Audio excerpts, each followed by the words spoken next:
قرآن مجید فرقان حمید میں اللہ تبارک و تعالیٰ نے فرمایا ہے اپنے بندوں کو اپنی عبادت کی طرف توجہ دلائیے، اپنے بندوں کے دلوں میں عبادت کا شوق، ذوق اور نظریہ پیدا فرمایا یا ایھا الناس اعبدوا ربکم الذی خلقکم، اے ایمان والو، اے لوگو، اپنے اس رب کی عبادت کرو جس نے تمہیں پیدا کیا ہے، والذین من قبلکم، اور ان لوگوں کو بھی پیدا کیا ہے جو تم سے پہلے تھے۔ تمہیں عبادت کا نفع یہ ملے گا لعلکم تتقون، کہ تم پرہیزگار ہو جاؤ گے۔ عبادت اس لیے کرو کہ اللہ نے تمہیں پیدا کیا ہے، اور اس لیے کہ تم سے پہلے لوگوں کو بھی اللہ نے پیدا کیا ہے۔ اور پھر ارشاد فرمایا کہ الذی جعل لکم الارض فراشا، وہی رب ہے جس نے تمہارے لیے زمین کو فرش بنایا ہے، والسماء بنا، اور آسمان کو چھت بنایا، وانزل من السماء ماء فاخرج به من الثمرات رزقا لکم، زمین کو فرش بنایا، آسمان کو چھت بنایا، پھر آسمان سے پانی برسایا جس کے ذریعے پھل نکالے، اور وہ بھی کسی اور کے لیے نہیں، رزقا لکم، تمہارے رزق کے لیے، وہ بھی تمہارے رزق کے لیے۔ یہ ساری نعمتیں تمہیں دی ہیں، اب فلا تجعلوا للہ اندادا، اب تم اللہ کے ساتھ کسی کو شریک نہ بناؤ، وانتم تعلمون، اور تم جانتے بھی ہو، تمہیں خبر بھی، تمہیں پتہ ہے کہ عبادت اللہ کی کرنی چاہیے، تمہیں پتہ ہے کہ نماز پڑھنی چاہیے، تم جانتے ہو کہ نوافل ادا کرنی چاہیے، تمہیں پتہ ہے کہ سجدے آنکھیں بند کر کے جھوٹ کی زندگی جی کے، اپنے ساتھ بددیانتی کر کے، دھوکہ دے کے اپنے آپ کو دائیں بائیں اپنے آپ کو کہیں مصروف رکھ کے کچھ وقت ضائع تو کر لیتے ہو، پر تمہیں پتہ تو ہے نا کہ عبادت اللہ کی کرنی، تمہیں اس کی خبر ہے۔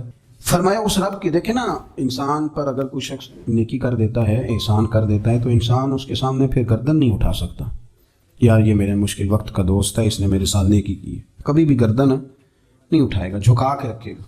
تو اگر عام کوئی نیکی کر دے تو اس کے سامنے انسان کبھی گردن نہیں اٹھاتا، تو جو رب ساری نعمتیں عطا فرمائے، جو کہے کہ تیری تخلیق میں نے کی، تجھ سے پہلوں کو بھی پیدا میں نے کیا، تیرے لیے زمین کا بچھونا بھی میں نے بچھایا، آسمان کی چھت بھی میں نے لگائی، تیرے لیے زمین سے ساری اناج کو، پھل کو، کھیتیوں کو نکالا بھی تیرے لیے، اب تو اس طرح کر کہ تو میری عبادت کر، تو میری بارگاہ میں جھک جا۔ بہت سارے نشے لوگوں کو لگے ہوئے ہوتے ہیں، ہر آدمی کوئی نہ کوئی نشہ کرتا ہے، کوئی دولت کا کرتا ہے، کوئی شہرت کا کرتا ہے، کوئی اپنی تعریف کا نشہ کرتا ہے، دو چار لوگوں سے تعریف سن کے مطمئن ہو جاتا ہے۔ ناراض تو نہیں ہوگی اس جملے سے؟ آپ کرتے ہیں لوگ دولت کا نشہ بھی، یہ جب نقصان ہوتا ہے تو بندے بیمار نہیں ہو جاتے، پیسے ڈوب جاتے ہیں تو لوگ بیمار نہیں ہو جاتے، تو اس کا مطلب یہ ہوتا ہے کہ نشہ ٹوٹ گیا ہے۔ اب بہک ہوئے ہیں نا تھوڑے سے تو کانپتے ہیں، تڑپتے ہیں، پریشان، نشہ ہی اسی طرح ہی کرتا ہے نا، نہیں ملتا تو پریشان ہوتا ہے۔ یہ سارے نشے ہیں، مختلف قسم کا نشہ۔ ہم مانتے نہیں اس بات کو، تسلیم نہیں کرتے، کیونکہ تسلیم کرنا بڑا مشکل کام ہے، اس کے لیے تو بڑی ساری چیزیں جو ہے وہ دبوچ کے اور بڑی سارے رستے پھلانگ کے آنا پڑتا ہے، تو بڑا مشکل ہے ماننا، ورنہ کرتے ہیں ہم، ہمارا مزاج ہے۔ یہ گھومنے پھرنے کا، دنیا دیکھنے کا بھی ایک نشہ ہے، یہ بہت ساری باتیں کرنے کا بھی ایک نشہ ہے، گپ شپ کا بھی ایک نشہ ہے۔ دو چار لوگوں کی جب تک پگڑیاں نہ کھول لیں، بعض لوگوں کو نیند نہیں آتی، یہ غیبت کا، چغلی کا، بددیانتی کا، یہ بھی ایک نشہ ہے۔ اس پر ملا رومی رحمۃ اللہ نے بڑا کلام لکھا ہے، وہ کہتے ہیں مانگ کے کھانے کا بھی نشہ ہے، مانگ کے کھانے کا بھی نشہ ہے۔ وہ کہتے ہیں کہ ایک بھیک مانگنے والی خاتون تھی، تو بادشاہ کے پاس بھیک مانگنے آئی، تو بادشاہ کو پسند آ گئی، اس نے شادی کر لی۔ اب اس کو عادت تھی بھیک مانگ کے کھانے کی، تو وہ کنیزوں سے کہا کرتی تھی کہ فٹافٹ نہ روٹی لے کے آیا کرو، میں 2-3 دفعہ مانگوں تو پھر لایا کرو، کیونکہ ایک نشہ ہے نا، تو میں مانگوں 2-4 دفعہ تو پھر۔ تو انسان بہت سارے نشے کرتا ہے، یہ مانتا نہیں، یہ موبائل، یہ فیس بک، یہ سارے نشے ہی ہیں، اپنی فوٹو لگا لینا، سارا دن اسی کو دیکھتے رہنا۔ اور بڑے بڑے سیانے بندے جو وزادار ہیں، بڑے وزادار لوگ ہیں، لیکن وہ بھی سنجیدگی کے قائل نہیں، اس طرح کے نشوں کا شکار ہیں۔ یہ سارے نشے ہیں جو ہم نے پال لیے ہیں۔ ہمارے صوفیاء، ہمارے بزرگ فرماتے ہیں کہ تم اس طرح کرو، اگر سارے نشوں سے بچنا چاہتے ہو تو سجدے کا نشہ شروع کرو، سجدے کا نشہ شروع کرو۔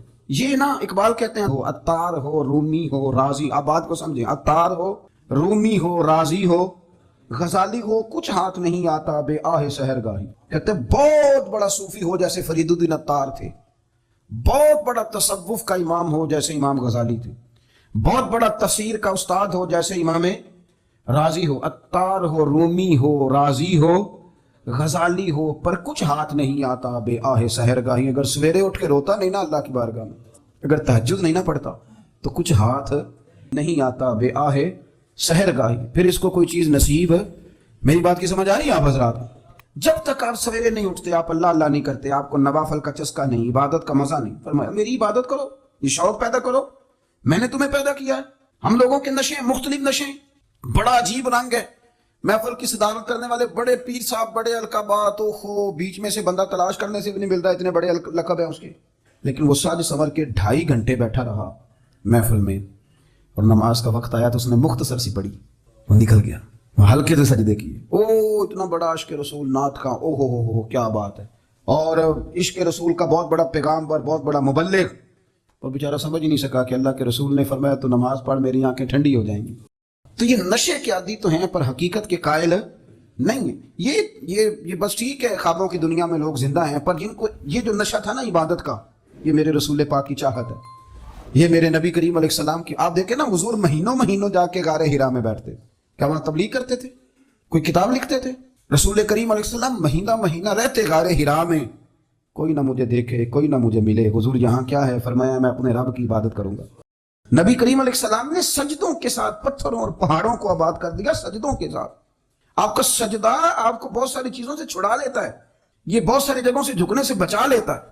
صوفیاء، اولیاء یہ کیا کرتے تھے؟ یہ سجدے کا ذوق ہی تو پیدا کرتے تھے، سجدے کا ذوق۔ شاہ عبدالعزیز دباغ رحمۃ اللہ تعالیٰ علیہ اپنے مریدوں سے فرمایا کرتے تھے کہ اگر تم پکے نمازی بن جاؤ نا، تہجد گزار ہو جاؤ، تو میرے پاس آنا جانا چھوڑ دینا۔ عرض کی حضور کیوں؟ فرمایا میں تمہارے اور رب رسول کے راستے میں رکاوٹ نہیں بننا چاہتا، اور میرا مقصود ہے تمہیں وہاں تک پہنچانا۔ جب پہنچ گئے تو پھر میری ضرورت ختم ہو گئی۔ ہاں کبھی وسوس آئے، شک پیدا ہو، تکلیف ہو تو آنا، ورنہ میں نہیں چاہتا کہ میں رکاوٹ بنا رہوں۔ تم اللہ اللہ کرو، اس مالک کو راضی کرو۔ میرے رسول پاک علیہ وسلم نے فرمایا بندہ اللہ کے سب سے قریب اس وقت ہوتا ہے جب وہ سجدے کی حالت میں ہوتا ہے۔ کس کے قریب ہوتا ہے؟ اللہ کے سب سے قریب ہوتا ہے، وہ بڑا نیڑے ہے رب کے، بڑا قریب ہے، اس لیے کہ وہ حالت ہے سجدہ میں۔ وہ جب سجدے کرتا ہے نا، اس کی بارگاہ میں جب جھک جاتا ہے، آپ ذرا سجدے کی کیفیت دیکھیں نا، زبان بھی یہاں ہے، آنکھ بھی یہاں ہے، کان بھی، عقل بھی ساری، اس نے سارا کچھ رکھ دیا سجدے میں۔ آپ وہ کبھی پیچھے جائیں تو دیہاتوں میں کہا جاتا تھا ناک سے نکیریں نکالو، بہت بڑی سزا ہوتی تھی نا، ناک سے نکیریں نکالو، بڑی سزا ہوتی تھی۔ تو اس نے کہا مالک مجھے کسی نے کہا نہیں، پر دیکھنا میں نے رکھ دی ساری عقل سجدے میں، اور رکھ کے کہا کیا؟ سبحان ربی یا اللہ، اللہ میں پست ہوں تو اعلیٰ ہے، اللہ تو میرا رب ہے اور تو سب سے اعلیٰ۔ اتنا، اور فرمایا جب یہ اس کیفیت میں ہوتا ہے تو پھر یہ اپنے رب کے قریب ہوتا ہے۔ کثرت عبادت، نوافل۔ ہمارے ہاں عمرے کی قرآن اندازی محفلوں پہ ہونے لگ گئی ہے، حالانکہ حدیث سے ثابت نہیں۔ میں دوستوں سے کہتا ہوں جائز ہے، کرنی چاہیے، عمرے کی قرآن اندازی جائز ہے، پر کسی حدیث میں نہیں آئی کہ قرآن اندازی کرو عمرہ کرو۔ حدیث میں قرآن اندازی یہ آئی ہے کہ نبی پاک علیہ السلام نے فرمایا تمہیں پتہ چل جائے نا پہلی صف کا ثواب کتنا ہے، تم قرآن اندازی کرو۔ عمرے کی قرآن اندازی کا تو پوسٹر چھپتا ہے، تو یہ والی قرآن اندازی کب ہونی ہے؟ ہونی چاہیے کہ نہیں؟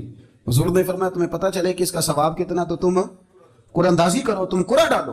جب آپ نماز پڑھ رہے ہوتے ہیں، جب آپ کا مصلی آباد ہوتا ہے، صلاح الدین ایوبی، ایک بزرگ سے ملاقات ہو گئی، بیت المقدس پر قبضہ تھا عیسائیوں کا، تو صلاح الدین بڑے پریشان تھے۔ وہ بابا جی کہنے لگے پتر کیا ہوا؟ کہنے لگے حضور پتہ چلا ہے دشمن کے 2 بحری بیڑے اسلحہ لے کے آ رہے ہیں، مسلمان پہلے ہی کمزور ہیں، اور اب اگر 2 بحری بیڑے اور آ گئے تو حضور مسئلہ بن جائے گا۔ تو میں پریشان ہوں کہ کس طرح یہ کم مسئلے والی ہماری فوج ہے کیسے مقابلہ کرے گی۔ تو بابا جی کہنے لگے پتر اس طرح کرنا، آج رات تو بھی دعا کرنا اور میں بھی کروں گا، تو بھی دعا کرنا، آپ ناراض نہ ہونا، ہم تو پیروں والے ہیں، ہم تو پیروں کے نوکر غلام ہیں، ہمارا تو گزرا ہی نہیں، ہمیں تو ملتا ہے سارا کچھ وہاں سے۔ پر میرا سوال یہ ہے کہ تعویذ لینے جاتے ہو نفل کیوں نہیں پڑھتے؟ رات اللہ اللہ کیوں نہیں کرتے؟ یہ بھی تو ہمارے بزرگوں کا ہی طریقہ ہے، انہوں نے تو ہمیں سکھایا ہے۔ صلاح الدین ایوبی سے بزرگوں نے کہا کہ رات آج نا اللہ اللہ کرنا، تو میں تیرے لیے دعا کروں گا، تو بھی دعا کرنا۔ تو بندہ جب دکھی ہوتا ہے تو سجدہ کرتا ہے، تو پھر ہی تو مصلی بھیگ جاتا ہے، پھر ہی تو مزہ آتا ہے۔ سکھی بندہ تو کعبے جا کے نہیں روتا، دکھی تھے، تکلیف تھی، تو سر رکھا سجدے میں تو تڑپ گئے۔ اور وہ بابا جی کہتے ہیں میں مسجد آیا تو صلاح الدین چیخیں مار کے رو رہا تھا اور کہہ رہا تھا مالک میں کوئی اپنی شان کے لیے تو نہیں نہ لڑ رہا، اللہ کو میں کوئی قبضوں کے لیے تو نہیں لڑ رہا، مالک تیرے لیے لڑ رہا ہوں، مجھے بے آبرو نہ کرنا، میری مدد فرمانا۔ کہتے ہیں میں آیا تھا کہ مسجد میں دعا کروں گا، پر صلاح الدین ایوبی کو روتے دیکھا تو میں لوٹ گیا۔ تو سویرے صلاح الدین ملے تو بڑے خوش تھے۔ میں نے کہا پتر کیا ہوا؟ کہنے لگے حضور وہ بحری بیڑے 2 آ رہے تھے نا اسلحہ لے کے، دونوں ڈوب گئے پانی میں ڈوب گئے۔ تو بابا جی کہنے لگے صلاح الدین وہ پانی میں نہیں ڈوبے، وہ تیرے آنسوؤں میں ڈوب گئے، وہ غرق ہو گئے۔ وہ جو تو نے مصلی بات کیا تو وہ تیرے آنسوؤں میں ڈوب گئے، وہ غرق ہو گئے، وہ تباہ اتنے قیمتی تھے تیرے آنسو کے بہا لے گئے دشمن کے بحری بیڑوں کو۔ میرے بھائی ٹھیک ہو گیا جی، میرے عزیز سمجھ لیں اس بات کو ہمیشہ کے لیے، اور اس پر غور کر لیں اچھے طریقے سے کہ میرے رسول کریم سید عالم صلی اللہ علیہ وسلم نے نا ہماری توجہ دلائی، حضور نے ہمیں بتلایا، ہمارا ذوق بڑھایا عبادت کی طرف۔ ایک صحابی تھے حضرت ابو فاطمہ رضی اللہ تعالیٰ عنہ، یہ ترمذی شریف کی حدیث ہے۔ نبی پاک علیہ السلام نے فرمایا ابو فاطمہ قیامت کے دن مجھ سے جلدی ملنا چاہتے ہو کہ دیر کے ساتھ؟ تو کہنے لگے حضور کون ہوگا جو دیر سے ملنا چاہے گا، ہم نے تو جان دے دی وعدہ دیدار پر۔ اعلیٰ حضرت فرماتے ہیں جان دے دی وعدہ اور نقد اپنا دام ہو ہی جائے گا۔ مجھے لگتا ہے کہ یہ سودا نقد و نقد ہو جانا ہے، کیونکہ ہم نے جان دے دی وعدہ دیدار پر۔ آپ نے وعدہ کیا تھا کہ مریں گے تو پھر زیارت ہوگی، تو مر گئے ہم زیارت کی خاطر۔ جان دے دی وعدہ دیدار پر تو نقد اپنا دام ہو ہی جائے گا۔ اے رضا ہر کام کا ایک وقت ہے، دل کو بھی آرام ہو ہی جائے گا۔ تو حضرت ابو فاطمہ رضی اللہ تعالیٰ عنہ سے نبی پاک صلی اللہ علیہ وسلم نے فرمایا جلدی ملنا چاہتے ہو کہ دیر سے؟ عرض کی حضور فٹافٹ ملنا ہے، میں نے قیامت کے دن آپ سے جلدی ملنا ہے۔ تو نبی پاک علیہ السلام نے فرمایا پھر اس طرح کرنا، دنیا میں رہ کے سجدے زیادہ کرنا، پھر سجدے زیادہ کرنا، قیامت میں ملاقات جلدی ہو جائے گی، قرب ملے گا تمہیں۔ اپنے بچوں کے اندر دیکھیں نا، ہم شوق پیدا کرتے ہیں، ہمیں صحیح لفظ نہیں بولنے آتے پر ہم بچوں میں شوق پیدا کرتے ہیں کہ پتر ڈاکٹر بن جائے گا تو بڑا نفع کرے گا، تو لوگوں کی خدمت کرے گا، ملک و ملت کی خدمت کرے گا، تیرے ابا کا نام روشن ہوگا، تیرے دادا کی تعریفیں ہوں گی۔ ہم یہ ذوق پیدا کرتے ہیں۔ ہم اپنے نوجوانوں کے اندر یہ فکر پیدا کرتے ہیں، انہیں ہم سمجھاتے ہیں کہ میاں جب تم پڑھو گے، محنت کرو گے تو فلاں آدمی کی طرح تمہارا نام ہوگا۔ یہ جتنا ذوق ہم بچوں کے اندر ان چیزوں کا پیدا کرتے ہیں، ہمیں حکم ہے کسی طرح ہم ذوق پیدا کریں کہ پتر نماز پڑھے گا تو اللہ راضی ہو جائے گا، تو سجدہ کرے گا۔ دیکھیں نا میرے رسول کریم علیہ السلام نے فرمایا 7 سال کے بچے کو مسجد لے کے جاؤ، یعنی اسے شوق دلاؤ، اس کے اندر یہ خاصیت پیدا کرو کہ اس کا دل کرے مسجد میں جانے کا، اس کے اندر یہ خصوصیات لاؤ کہ وہ ہمارے ہاں نا ہر چیز کو پروموٹ کیا جا رہا ہے، ہر چیز کو، یعنی سر سنگیت سکھانے کے لیے اکیڈمیاں بن گئی، ہر شے پروموٹ ہو رہی ہے۔ عبادت کا جذبہ کم ہوتا جا رہا ہے، اللہ کا ذوق ہمارے اندر نہیں رہا، اور اتنا مشکل ہم نے اپنے لیے بنا لیا ہے کہ وہ بندہ جو بڑی زبردست مذہبی گفتگو کر رہا تھا اور تگڑی بات کر رہا تھا، کیا بات ہے، لیکن نماز کے بارے میں کمزوری دکھا جاتا ہے، نوافل کے بارے میں وہ چپکے سے نکل جاتا ہے۔ امام احمد بن حنبل رحمۃ اللہ تعالیٰ علیہ، مسند امام احمد بن حنبل 14 جلدوں میں ہے مارکیٹ میں، اور مجھے تو خیر پسند ہی پڑی ہے، میں نے تو کئی دفعہ پڑھی ہے۔ اور کیا بات ہے امام احمد بن حنبل کی، کیسے تگڑے قسم کے محدث تھے، اور اللہ نے کتنا انہیں اعزاز عطا فرمایا ہوا تھا۔ یہ کوڑے بھی کھاتے تھے دین کی خاطر، سارا کرتا لہو سے بھر بھی جایا کرتا تھا، بڑا اعزاز والا شخص تھے، بڑے اعزاز والے۔ حدیثیں جمع کرنا، حدیثیں لکھنا، حدیث پڑھانا، سارا دن رہتے تھے۔ کہہ سکتے تھے کہ میں کر تو رہا ہوں کام، اور حدیث بھی موجود ہے کہ عالم عابد سے افضل ہوتا ہے، پر اس کے باوجود امام احمد بن حنبل رحمۃ اللہ علیہ 300 نفل فرض نمازوں کے علاوہ پڑھا کرتے تھے، 300 نوافل روز پڑھا کرتے تھے۔ ان کے بیٹے نے کہا ابا جی مکان خریدنا ہے تو جگہ کہاں کر کے لوں، بہت ساری آبادیاں، تو فرمایا پتر وہاں لینا جہاں مسجد قریب ہو۔ میرے رسول کریم سید عالم صلی اللہ علیہ وسلم اتنا پسند کرتے مسجد کو، اتنا پسند کرتے نماز کو، کہ رسول کریم صلی اللہ علیہ وسلم تہجد کی نماز بھی پڑھتے، پھر حضور فجر کی نماز بھی پڑھتے، نبی پاک وتر کو الگ کر کے پڑھتے، عشاء کے ساتھ نہیں پڑھتے۔ یہ تو ہم اس لیے اجازت دی ہمارے بزرگوں نے کہ بعد میں اٹھے گا کون علیحدہ وتر پڑھنے کے لیے، عشاء کے ساتھ پڑھ لے۔ وتر پڑھتے، تہجد پڑھتے، فجر پڑھتے، اشراق پڑھتے، چاشت پڑھتے، مغرب کی نماز کے بعد 6 رکعت اوابین پڑھتے، پھر رات کو صلاۃ اللیل پڑھتے۔ سیدہ عائشہ صدیقہ کہتی ہیں زمانہ سو جاتا اور میرے رسول مصلی بچھا کے کھڑے ہو جاتے۔ او یار کھیتی باڑی کر کے نہیں، محنت مزدوری کر کے نہیں، جناب عائشہ کہتی ہیں میں یہ بھی دیکھتی کہ حضور ایک آیت شروع کرتے تو ساری رات اسی کو پڑھتے، اور میری نظر جاتی تو قدم مبارک پہ ورم آ جاتا۔ یار نماز پڑھ کے اتنی مشقت کر کے، اتنی جد و جہد کر کے ورم آ گیا، یا رسول اللہ اتنی محنت کیوں کرتے ہو؟ فرمایا افلا اکون عبدا شکورا، کیا میں اپنے رب کا شکر گزار بندہ نہ بنوں؟ صحابہ کا ذوق عبادتوں کا، ریاضتوں کا، تلاوتوں کا، طبیعت ان کی، وہ ایک دوسرے کو، حضرت مولا علی شیر خدا کرم اللہ تعالیٰ وجہ الکریم کے زمانے میں روم کے بادشاہ نے کہا یار یہ مسلمانوں کا پتہ تو کرو، یہ آخر کیوں اتنے زیادہ مجاہد ہیں؟ اس زمانے میں جاسوس بھیجنے کا مزاج تھا، اب تو جاسوس پکڑا جاتا ہے، اب تو جاسوس ہو، اور جاسوسی کا شوق ویسے آج بھی ہے۔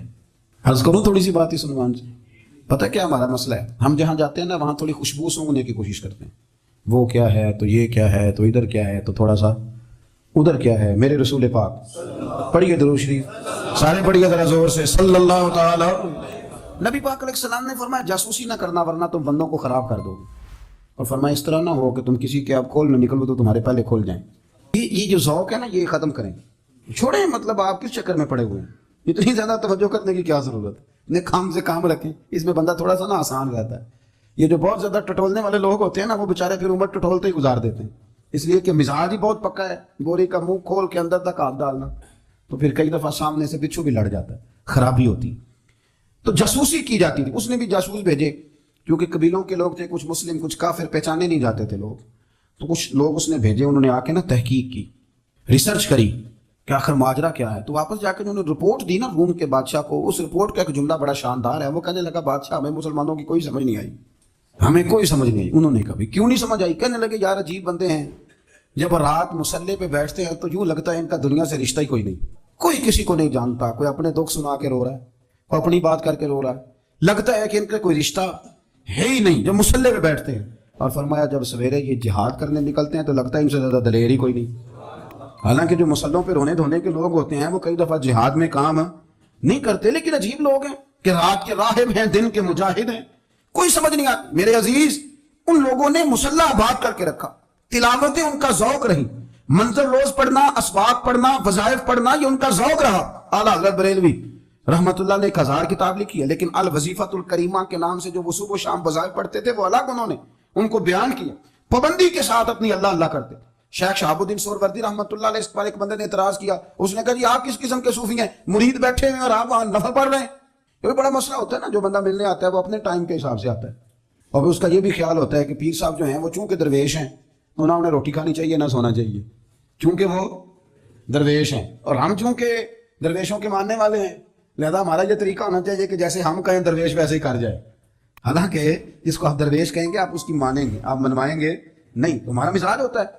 شیخ شہاب الدین پر لوگوں نے اعتراض کی، حضور لوگ ملنے آئے ہیں، زیارت کرنے آئے ہیں، یہ بندے دعا کرانے آئے ہیں، اللہ اللہ کرانے آئے اور آپ نفل پڑھ رہے ہیں، کیا جملہ ہے، کیا حسن ہے، کیا خوبصورتی ہے۔ فرمانے لگے رب رسول سے مانگنے کے لیے مصلی بچھایا ہے، اگر وہاں سے مانگوں گا نہیں تو تمہیں دوں گا کیا؟ پہلے مجھے کچھ لے تو لینے دو، اگر میرے پلے کچھ ہے ہوگی تو آگے دوں گا نا، تو میں مانگنے گیا تھا کہ یا اللہ دے تیرے بندے لینے آئے ہیں، دے تو میں کچھ لوں گا تو آگے دوں گا نا۔ لیکن ہمارا یہ سٹیٹس، یہ مزاج، یہ شعور نہیں ہے، گپیں، کہانیاں، داستانیں، گفتگو، خطابت، واز، کیا بات۔ لیکن اگر کچھ کرنے کا کام ہو تو وہ نہیں ہم سے ہوتا۔ میرے نبی کریم علیہ الصلوۃ والسلام نے مصلی سے دل لگانے کا درس دیا، حضور نے توجہ دلائی، صحابہ اس ذوق کے حامل لوگ تھے، وہ کوشش کرتے تھے۔ جناب صدیق اکبر رضی اللہ تعالیٰ عنہ کا عبادت کا مزاج ہمیشہ قائم رہا۔ حضرت عمر فاروق ساری رات اللہ کے حضور کھڑے رہے۔ حضرت عثمان غنی رضی اللہ تعالیٰ عنہ عشاء کی نماز پڑھ کے 2 رکعتوں کی نیت باندھتے تھے، 15 سپارے پہلی رکعت میں پڑھ دیتے تھے اور 15 سپارے قرآن مجید کے دوسری رکعت میں پڑھ دیتے۔ آپ نے نا حضرت عمر فاروق کے وصال کے بعد ان کی ایک بیوہ سے نکاح کیا، حضرت عثمان غنی نے نکاح کیا۔ وہ خاتون آپ کے نکاح میں آئی تو عرض کرنے لگی امیر المومنین میرے لیے اعزاز تو بہت ہے کہ میں امیر المومنین کی بیوہ تھی تو امیر المومنین کی منکوحہ ہو گئی ہوں، لیکن حضور نہ تو میں جوان ہوں کہ میرے اندر رغبت ہوتی اور نہ میں اب اس قابل ہوں کہ کوئی خدمت کر سکوں، میرے ساتھ نکاح کی وجہ کیا بنی؟ تو عثمان غنی رو پڑے، فرمانے لگے میں نے عمر فاروق کو مسجد میں اپنے رب سے ڈرتے ہوئے دیکھا، میں نے اسے روتے ہوئے دیکھا ہے، عدل کرتے دیکھا ہے، انصاف کرتے دیکھا ہے، امت کی خیر خواہی کرتے دیکھا۔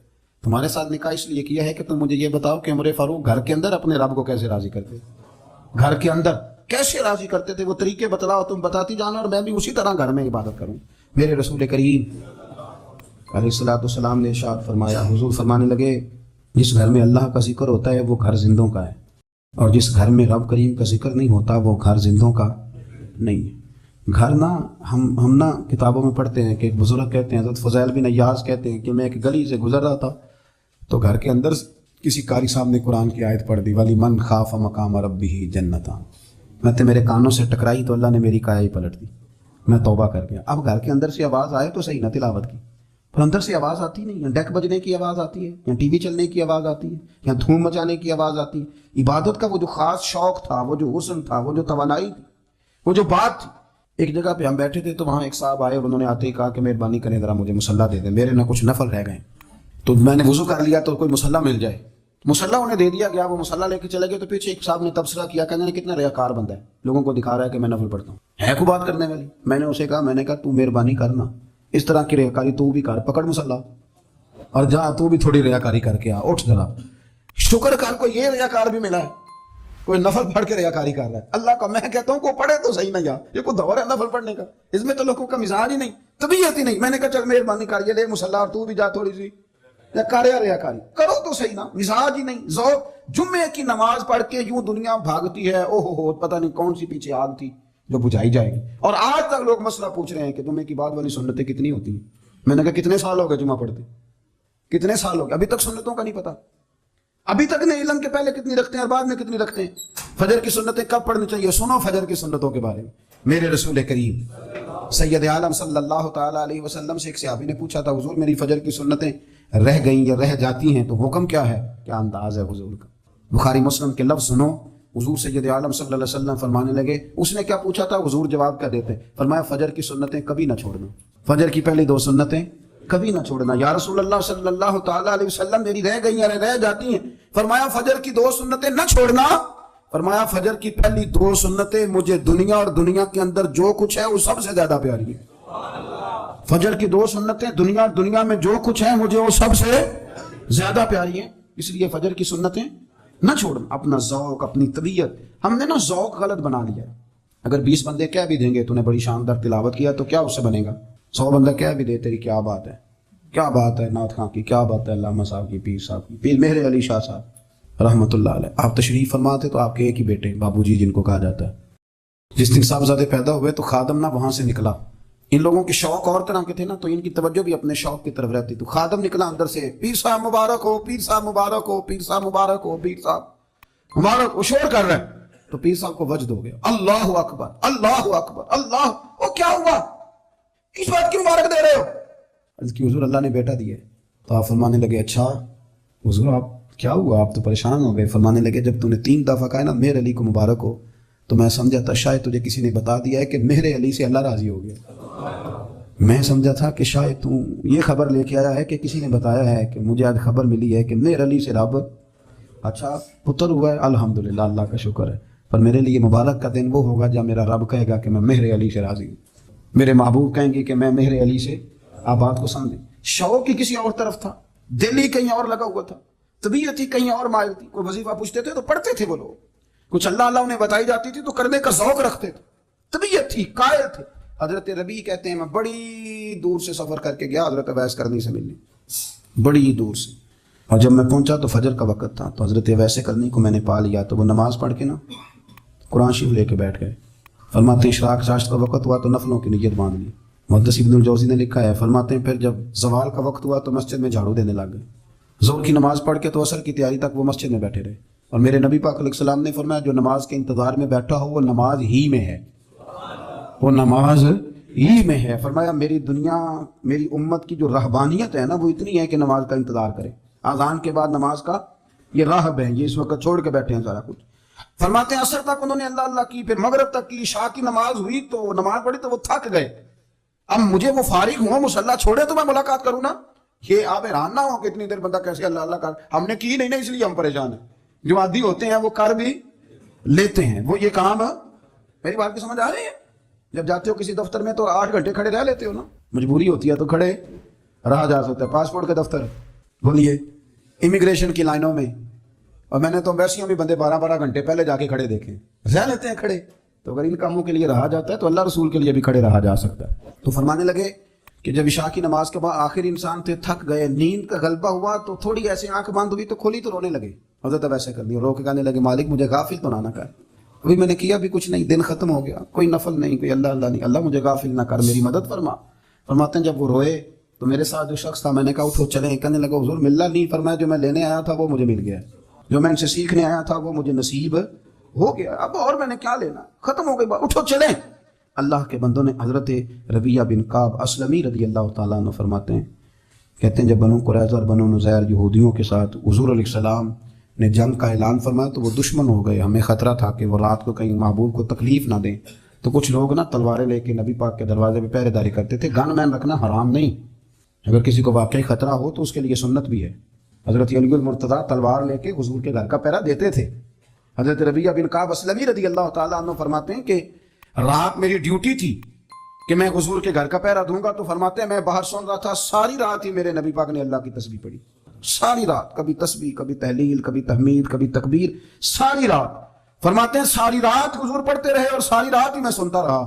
مجھے اونگ آ گئی، میری آنکھ لگ گئی، حضور ابھی پڑھ رہے، میں تھک کے سو گیا، اور فرماتے ہیں جب میری آنکھ دوبارہ سے کھلی تو میرے کانوں میں پھر کوئی چیز گونجی، تو میں نے کان لگایا تو میرے حبیب ابھی بھی اللہ کو یاد کر رہے، ساری ساری رات حضور رب کی عبادت کرتے، اسی لیے تو کہا یا ایھا المزمل قم اللیل الا قلیلا، حبیب ساری رات تو نہ جاگا کر، تھوڑا آرام بھی کر لیا کر۔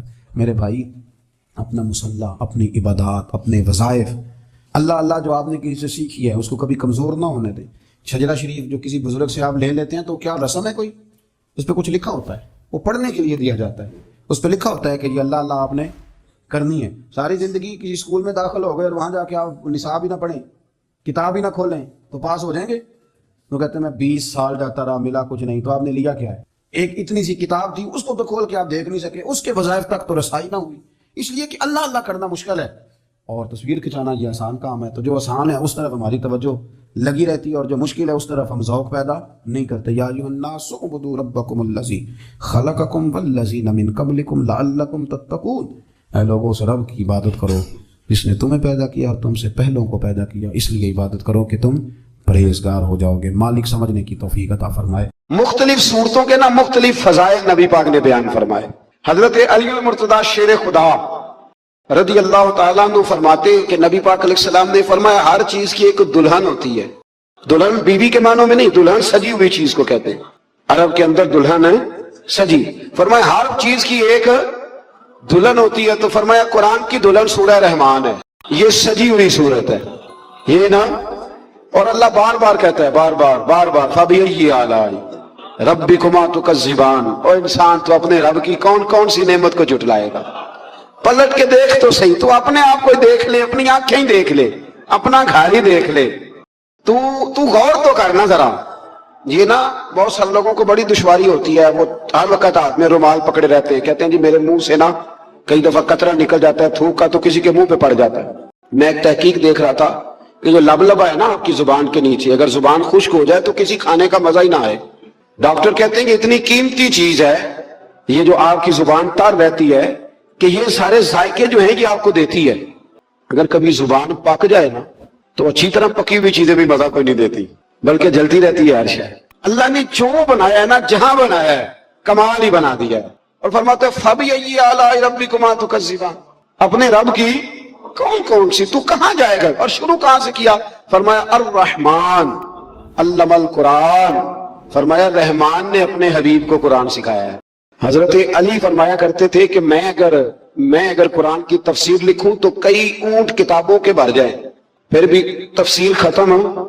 ہم پرانی بات نہیں کرتے، یہ گجرات میں مفتی احمد یار خان صاحب نعیمی حکیم الامت رحمت اللہ، قرآن مجید کے ایک پارے کی تفسیر لکھی تو پوری ایک جلد بن گئی۔ ابھی پنڈی کے وہ عالم حیات ہیں جو کہتے ہیں کہ ایک پارے کی ایک جلد نہیں، ایک پارے کی تو 3-4 جلدیں بن جاتی ہیں۔ اعلیٰ حضرت فاضل بریلوی سے کسی نے کہا تفسیر لکھے، فرمانے لگے میں لکھوں گا تو پڑھے گا کون؟ فرمایا میں تو سورہ بددعا کی تفسیر لکھوں تو کئی جلدیں بن جائیں، اتنا وسیع۔ اور بتائیے یہ وہ لوگ ہیں جنہوں نے استادوں سے قرآن سیکھا ہے، تو جس رسول نے اللہ سے سیکھا ہے، جس نبی نے اللہ سے سیکھا ہے، اس کے آپ کیا صاحب بات کرتے ہیں علم کی، اور آپ ترازو لے کے بیٹھے ہیں، آپ کیسی بات کرتے ہیں؟ میرے محبوب کو رب کہتا ہے میں نے قرآن سکھایا ہے۔ خلق الانسان، فرمایا پہلے قرآن سکھایا ہے، پھر میں نے اس انسان کامل کو دنیا میں پیدا فرمایا ہے۔ علمہ البیان، اور پھر میں نے اسے بیان سکھایا ہے۔ یہ بیان کون سکھاتا ہے؟ یہ قرآن مجید کہہ رہا ہے، بیان کون سکھاتا ہے؟ کچھ دوست ایسے ہوتے کہتے فلانا آدمی مقرر ہے جی، تو کیا مقرر آدمی جو ہوتا ہے وہ بالکل فضول آدمی ہوتا ہے؟ اللہ کہتا ہے کہ یہ جو بیان ہے نا یہ بھی میں ہی سکھاتا ہوں، ہر ایک حصے میں ہر نعمت آتی یہ بھی اللہ ہی سکھاتا ہے۔ اور نبی کریم علیہ السلام نے فرمایا بعض بیان جادو ہوتے ہیں، وہ جادو ہی کر جاتے ہیں جی۔ کچھ لوگ ایسے ہوتے ہیں جن کا ایک جملہ انسان سنتا ہے تو ساری زندگی کے لیے کافی ہو جاتا ہے، اللہ تاثیر کی دولت عطا کرتا ہے۔